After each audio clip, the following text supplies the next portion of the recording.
Okay. Curtis Axel's been released.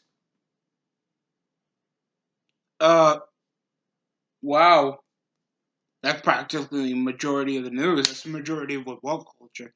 Many other wrestling uh TV shows, radios, podcasts, or news reports are telling me and everybody else because somehow from all the guys like Rusev or anybody else that has been important, Curtis Axel hasn't been particularly important on television since like 2 years ago.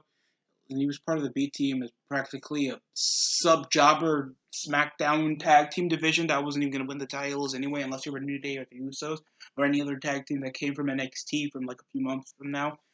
It's practically the best thing to do. It's just landing on a filler wrestlers that's practically going to be used as jobbers. It's already going to devalue his stock if he continues to even be on the main roster or put on payroll.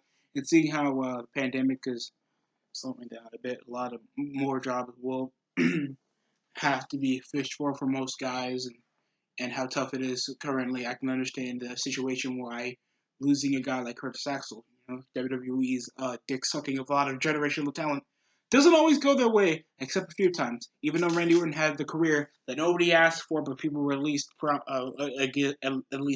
with some of the shit he did. Even though the most things we anticipated was his feud with Triple H. You don't see us complaining why in the hell he's been on TV since 2002. Even though he's not that much of a premierial draw for the company, he's just one of the more mainstay homegrown talents that we had here in the company.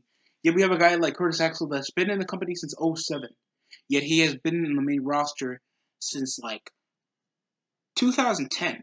So, and that sort of thing, when it came from the saga McGillicuddy, or the perfect one, or just ripping off his father's gimmick to being Intercontinental Champion, to being managed by Paul Heyman, to tagging with Bo Dallas that already had a disappointing career, as well becoming a generational talent that didn't even fit up to his criteria when his brother's obviously being more successful. Yet I hate the Fiend gimmick, but that's practically it that happened.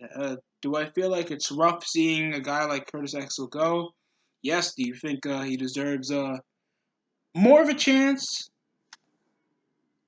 Exponential, but a guy that's been in the company for over a decade and he had an underwhelming career, it's like digging himself a bigger hole than he already has. So I would say no at this case. Do I wish Curtis Axel the best? Yes, I do. Hopefully, everybody else does as well. And if he made friends in the business, probably as he spent over a decade in there. Wish him the best of luck. That's it coming from me. Subscribe down below. The SD show. I don't have to put it on the stupid thing because you know how this works. YouTube literally illustrates you to actually look at the fucking